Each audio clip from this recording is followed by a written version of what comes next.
Hey guys, so I'm going to show you how to make these tulip fizzies. They're really easy to make and they're very cheap, so I don't know what else I was doing here. Oh yeah, they're really crumbly because Ivan was messing with it, but I was not gonna do a voiceover, but decided to, so. But let's begin. You need 1 cup of baking soda, and I was trying to get it out. It wouldn't work. I actually broke the handle, but that's okay. 1 cup of baking soda, if I ever get it in there. And then you need 1/4 cup or 2/4 of citrus acid. And I found this at Walmart. It's in the aisle where the gelatin is. Or, yeah, the jello and gelatin, I guess. But you need 2/4 of that.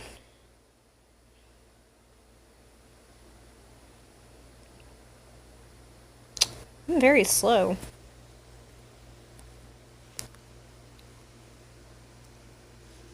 Ignore my hair dye. Conditioner. I dyed my hair today, so.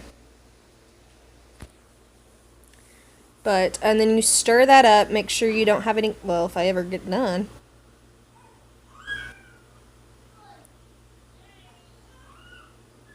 But stir that up. Make sure you don't have any lumps or clumps or anything like that, so it's nice and good.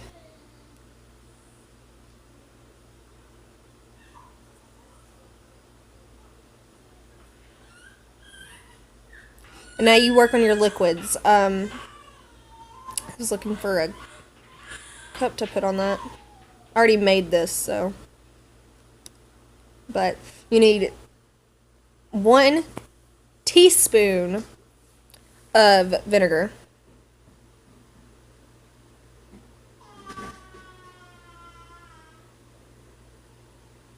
I didn't have my teaspoon thingy, so had to find it. I don't think I did find it, actually. Ignore my messy sink. But you need 1 teaspoon of vinegar. And I was actually spilling this.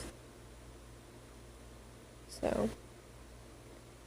But it's already starting to fizz. And then I just poured the rest in it because it was like barely anything in there. And then you want 1 tablespoon of hydrogen peroxide. I was spilling this one too. I'm really messy apparently. But then you pour those together. And then you want to very slowly pour this over the dry mixtures. Very slowly, because if you don't, you'll see in a second that it starts fizzing. So you don't want a lot of fizz. Make sure there's no clumps. And slowly pour that over. See the fizz?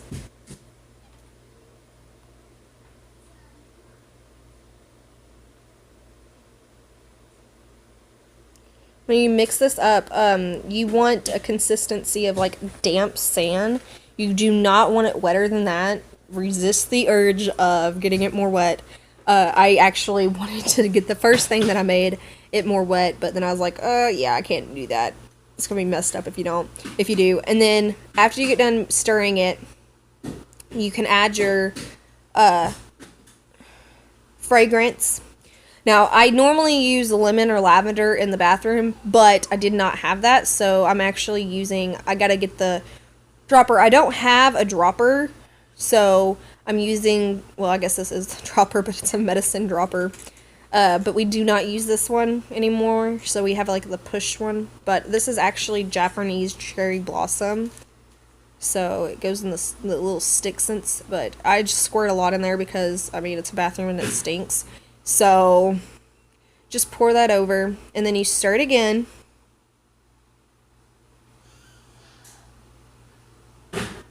And then you keep stirring, apparently. I'm very slow. But after you get the consistency looking like that, you can get your melon baller, or I actually used a tablespoon scooper measuring cup. You'll see in a minute. I already actually got it forming to the spoon already, so. I mean, you can really use anything to mold it. But I was looking for it. I think it's in the sink. Everything's in the sink because I already made this. But I used the teaspoon thing, but you can use a milliballer, like I said. And then you gotta get your paper. You can use parchment paper or you can use wax paper. I'm actually using this microwave paper stuff. And you just mold it. I use this to mold it. You just scoop it up, get it even, and then you just pat it down. And then you just drop it on there. But after you get done making those, you actually need 50-50 of water and vinegar. Doesn't matter how much you got in it, just lightly, that's the key, lightly spray it on there a couple times. Because you don't want to start activating the fizz while you're doing that, but it actually holds it together. You can actually use food coloring. These are like a light tint of yellow, because the fragrance that I used was lightly tinted, so it made it lightly tinted. But yeah, you can use food coloring. I actually forgot the food coloring at Walmart, but yeah, so you just drop them in the toilet in between cleanings and it cleans it up. But that's all, guys. Bye, guys.